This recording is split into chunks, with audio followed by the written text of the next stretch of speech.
Enjoy the right combination of the world's best tobaccos. Mild, ripe tobaccos for Chesterfields. That means a milder, cooler, better taste for you. A. Always milder. B. Better tasting. C. Cooler smoking. A, B, C. Always buy Chesterfields. They satisfy. Smoke dreams from smoke rings.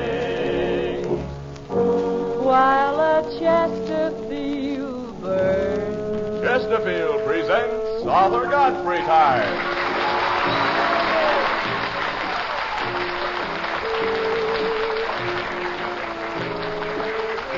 Yes, it's Arthur Godfrey time and all the little Godfreys. Jeanette Davis, the Mariners, Archie Blyer and his orchestra, and Arthur's special guest, Estrellita Diaz. And now, here's that man himself, Arthur, by him by the New Year's carton, Godfrey.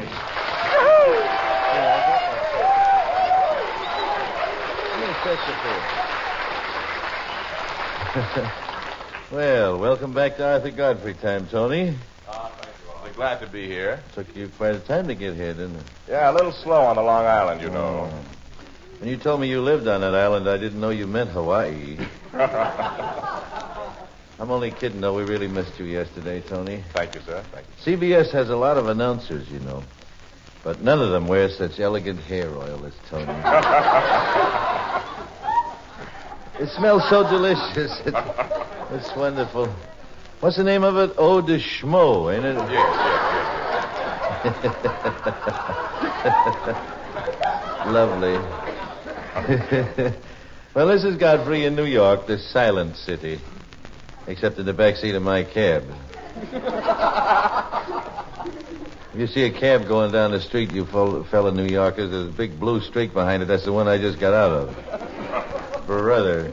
With all the snow on the streets and hardly any traffic, you know. It's been so quiet here at night, I think I'm still on the farm, I do, sometimes. This morning I woke up and in my suite over at the Lexington Hotel, and I stumbled over to the dresser and started washing my face in the goldfish bowl.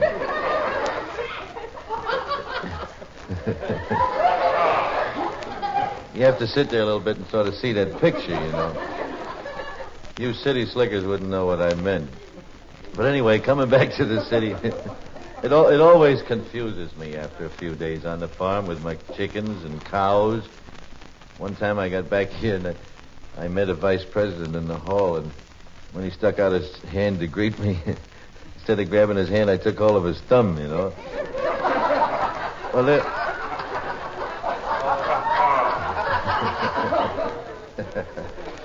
Well, these are very busy days. Christmas, and right after that, New Year's. And you're buying them by the New Year's carton now, huh? Archie was complaining to me this morning. He says, you no sooner finish hauling home Christmas bundles and New Year's comes along and you go out and get loaded again. I know you're all planning to make some New Year's resolutions, aren't you? And you want them to be good ones. They gotta be. After all, they gotta last all through January. Now, let's see. I've been looking for some suggestions, and I found a good one for husbands. Men, this year, resolve to be more glamorous. This advice comes from Danu Edmund, a New York beauty expert. He says true glamour must begin before breakfast. And here's what he suggested you do. Quit letting the wife see you when you first turn off the alarm and you stand there yawning and clapping your jaws and scratching. Instead, he says, sneak to the bathroom quietly and shave, comb your hair, get into a fancy dressing gown, see, and then come back and wake your wife. That's the way to do it. This, he says, will be a very thrilling moment.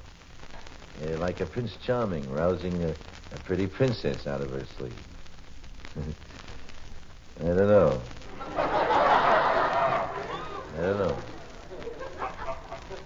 With those pin curls and all that cold cream. It's more like backing the Queen Mary out of her berth, ain't it?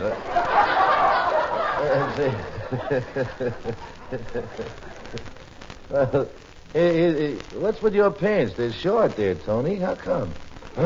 New look, huh? New look? That's the new look. I got very fancy socks on today, Arthur. Oh, I see.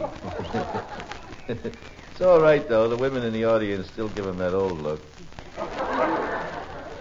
Jeanette, you always look wonderful in the morning. Do you look that good when you first wake up, honey? Tell the truth now, do you?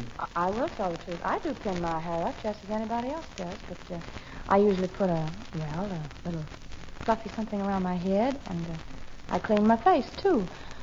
That's an unusual thing. It's unusual.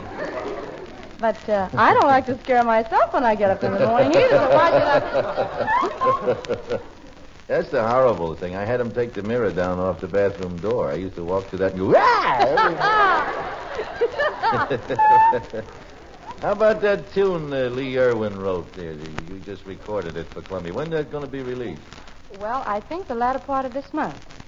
Ooh, just a couple of days. Oh, I beg your pardon. I was thinking this was January. I was rushing New Year. Oh, when did you have this party here? You thought... That's right. Pine Bluff did that to her. Okay, there ought to be a society.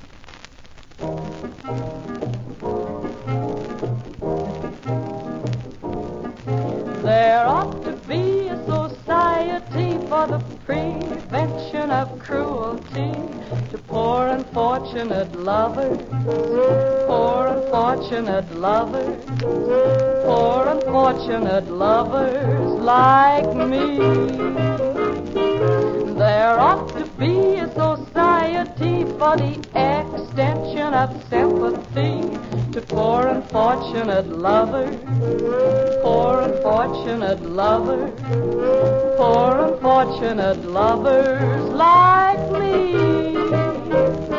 When you beat up a dog or a cat, you go to jail for the maximum penalty. They got protection laws for the dumb animals, but nobody cares about me when I get beat. So I repeat, there ought to be a society for the prevention of cruelty to poor unfortunate lovers, poor unfortunate lovers, poor unfortunate lovers like me. When you go for a walk in the zoo, you never try for to beat up a chimpanzee. They got the iron cage and a keeper to boot. The monkey is better than me. He grinned at me, and he agreed. There ought to be a society for the prevention of cruelty to poor unfortunate lovers. Yes, poor unfortunate lovers. Oh, poor unfortunate lovers like me. When you go to the lake for to fish, the law allow you a maximum quantity. They got the warden there for to protect the fish. But wardens don't care about me. Nobody cares. So I declare there ought to be a society for the prevention of cruelty to poor unfortunate lovers. Yes, poor unfortunate lovers. For poor unfortunate lovers like me. Poor me.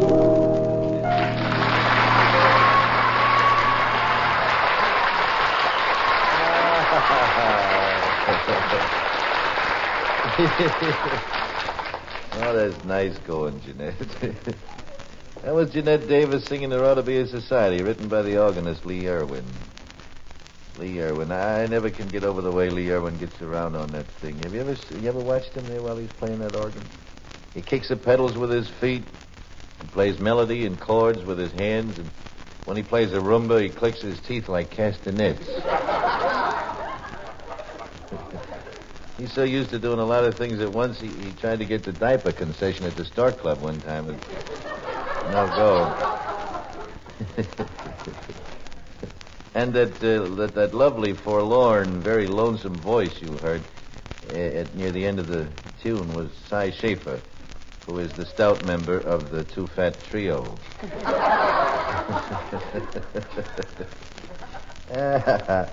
I hope all you people around New York and vicinity saw the weather report for today. More snow. Followed by street cleaners and cussing and weatherman claims it won't snow much this time. Only about 1 or 2 inches. Well, figuring that in the light of his Friday prediction.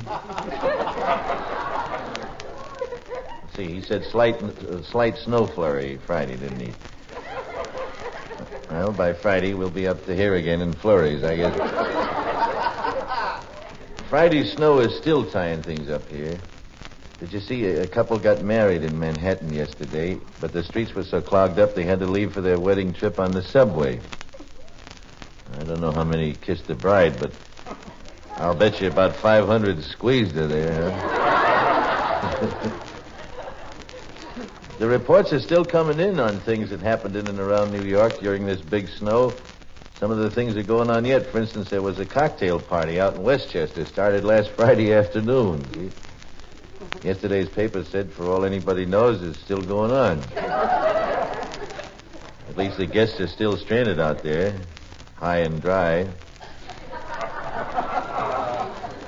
I mean, high then dry. That's what. Well, now these, I hope they have plenty of Chesterfields. That's all I hope. We're going into this New Year's carton deal now, huh, Tony? Well, did you all get a carton of Chesterfields for Christmas? I hope. It's about gone by now, isn't it? That's the way it is with life, you know. You buy yourself a carton of this, and pretty soon you got to buy another carton because it's New Year's. And you found out now how they satisfy, haven't you? They do, because they are the right combination of the world's best tobaccos, the mild, ripe tobaccos that satisfy. They are so mild. You try them now and see. Get yourself a carton for New Year's. Now, were we speaking of odors? Yeah, we were a while ago. We were thinking of your hair oil there, Tony. 2 scientists, this is very good here. This is very interesting. 2 scientists from Cambridge, Massachusetts. Cambridge, isn't that where Harvard is? Yeah, I believe it is. Anyhow, they have succeeded for the first time in cataloging more than 500 smells.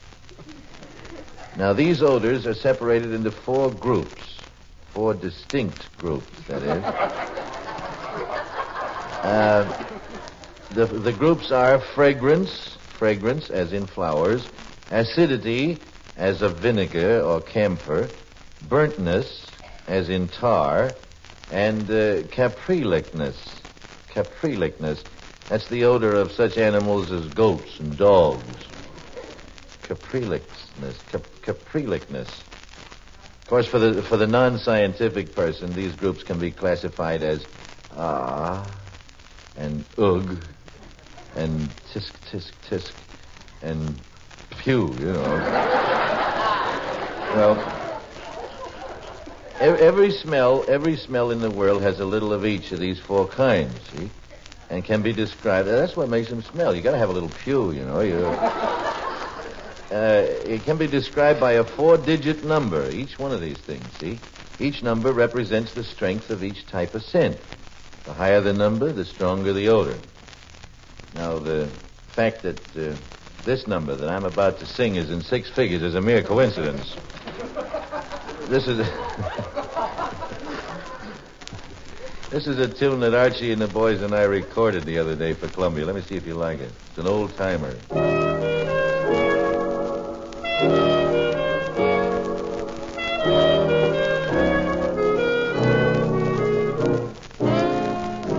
I heard a fella complain the women don't treat me right. There are girls who kiss. There are girls who don't. But the ones I get are the ones who won't. Oh, gee, they give me a pain. I'm getting to hate their side. 'Cause when I give them a good evening, they give me a good night. I've got those taken to the door. That's all there is. There ain't no more blue. I always take 'em to shows. I buy 'em cologne, pair nylon hose, and a taxi back home. But when they say there ain't no more. Brother, those are words that really make me sore. I got those, don't you hold me tight. Oh, call me up some other night. Blue. A little hug and a kiss that they'd never miss. They refuse. What can they lose?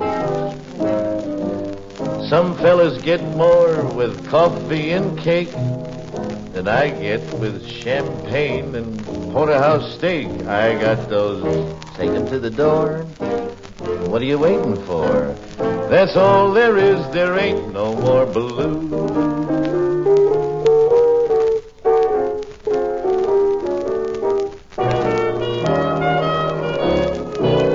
I've got those. Take them to the door. That's all there is. There ain't no more blues.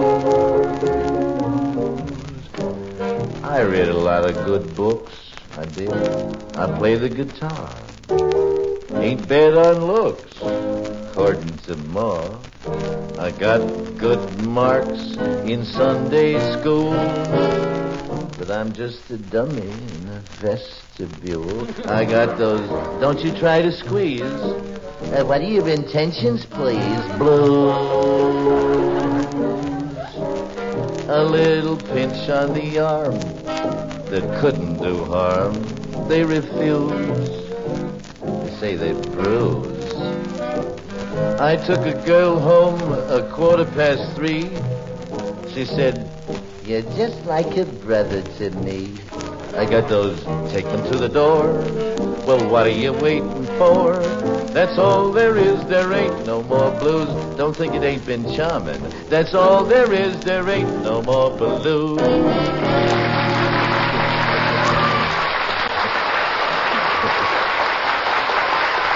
Thank you.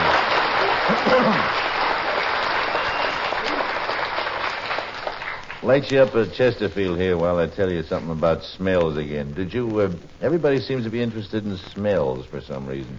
Did you read about the performance of Oklahoma over in Hershey, Pennsylvania? That's a wonderful town. That's where they make that chocolate, you know. You fly over the doggone town and you can smell those Hershey bars upstairs. But anyway, according to the UP, everything went along as usual during this performance of Oklahoma until they reached the scene where the hero, that would be Curly, wouldn't it? Yeah. It's been so long since I saw Oklahoma, he's probably baldy now. But anyway, the hero's upset about something that somebody said or did. And all of a sudden, he whips out his hand and he says, "Hand me a gun, I'll go and shoot this skunk." See? And he grabs the gun and he goes. Well, at that moment, the other night in Hershey, a car passed the theater outside and sideswiped a real, live, honest-to-goodness skunk, see? Scaring it out of its senses and vice versa. And the theater's air conditioning unit took over from there, see? And the audience knew that Curly wasn't kidding. Well, an Englishman in the audience remarked as he sort of dashed for the door, "Realistic, isn't it, old boy?" Brother. I have an industrial note. The United States leads the world in milk production, while Argentina is the foremost producer of beef. Well, South America may raise more meat, but in milk production, you can't beat the Yanks, can you? I have a little girl who won our Lipton Talent Scout show last night, and Chesterfield and I are very proud to bring her here for you. I want you to meet the little lady from Cuba who walked off with first prize last night on our Talent Scout show. Her name is, she's got a lovely voice, and she's a very pretty girl, and her name is Estrellita Diaz. Estrellita Diaz. I'm not so good at Spanish, senorita, but that name of yours, Estrellita, doesn't that mean star? That's right. And, means little star. Little star. Uh-huh. And Diaz, that sounds like day, is that right? That's right. Heavenly days. Or am I wrong? Well, anyway, you sang a very lovely song for us last night. Will you do it again? Of course. Thank I'm very you. glad to do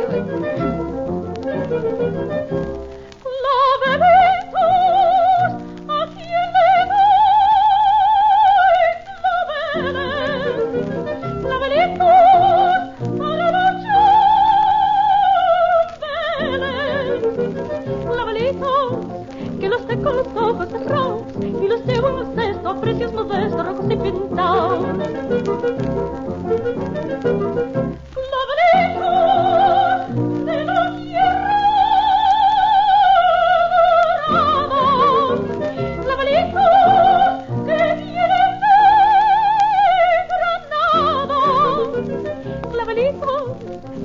vengo yo aquí para ti y que tienes decencia, presencia y potencia que usted verá en mí.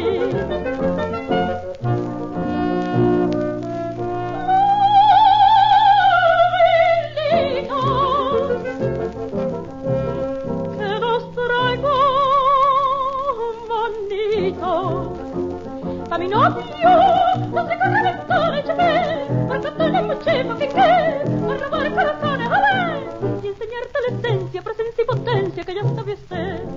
Si tú me quieres, mi niño, cariño, yo te daré un clavelito bonito y verás que bien andamos y estamos juntos en un rinconcito. Si tú me quieres, gitano del alma, yo te quiero más así, mi casi, y todos los clavelitos bonitos todos serán para ti, todos son para ti, para ti, para ti, para ti.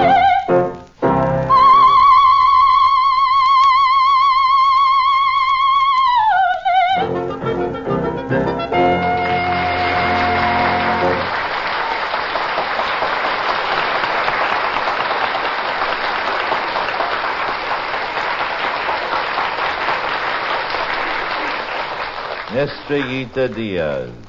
Oh, it must be wonderful to be able to let off steam like that, huh? Gee whiz, that'll let off all your frustrations. The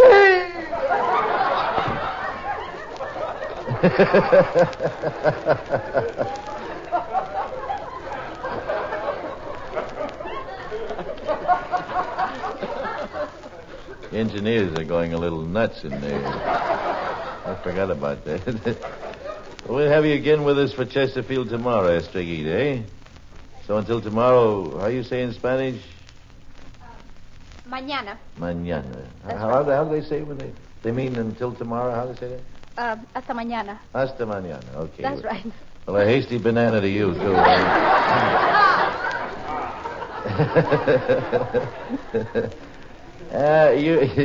You remember a few weeks ago I explained how to order a meal on a menu in French? Remember over at Le Pavillon?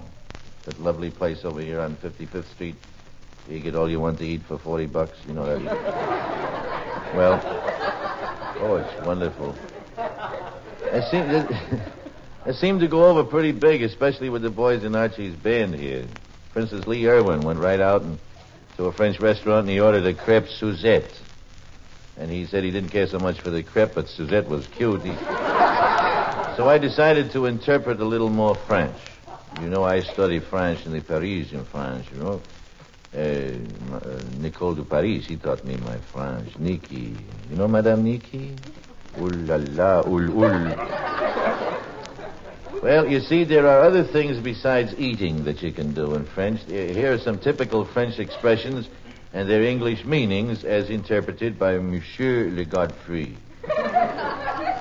For instance, Côte d'Azur. Côte d'Azur.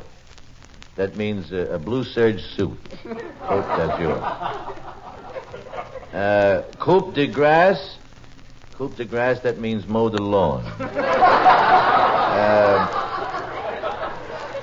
We're going to have a French lesson here every once in a while. Now, Chateaubriand, that means your hat's on fire. See? And when you walk into a French pub, you say to the bartender, you say, passe de deux. Passe de deux. You know what that means? It means hand me a beer. Passe de deux. Right? Then there's that other great expression, le Chesterfield. Le Chesterfield. I'm sure you've often heard the French say, Chers le Chesterfield. You've heard them say that. Il est très satisfaction, you know. No, they like très satisfactory. Il satisfy, something, I forget. I must go get my... The next lesson hasn't come from ICS, has it? Can I have the next lesson? I know. The Mariners are going to sing the next lesson for us. Theirs is a musical song in French called Meet Moi in Saint Louis, Saint Louis. Now Louis came home to the flat. He hung up his coat and his hat. He looked all around, but no wifey he found. So he said, where can Flossie be at? A note on the table he spied. He read it just once, then he cried. It said, Louis dear, it's too slow for me here. So I think I will go for a ride. Meet me in St. Louis, Louis. Meet me at the fair. Don't tell me the lights are shining any place but there. We will dance the hoochie coochie. I will be your Tootsie Wootsie. Meet me in St. Louis, Louis. Meet me at the fair. The dresses that hung in the hall were gone. She had taken them all. She took all his rings and the rest of his things. The picture he missed from the wall. What moving, the janitor said. Your rent is paid 3 months ahead. What good is a flat? Said poor Louis, read that. And the janitor smiled as he read,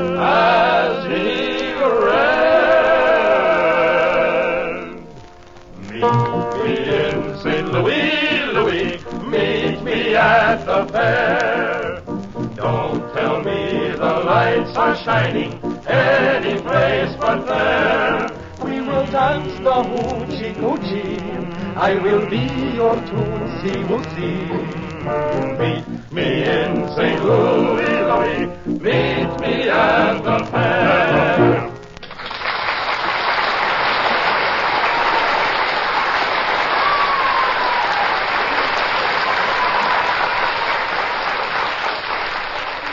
I hope you folks noticed how difficult the piano accompaniment was for that.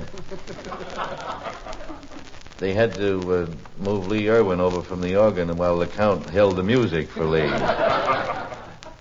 Oh, fine. So you know what I heard this morning? San Francisco is planning to have a snowstorm today. A blizzard, no less.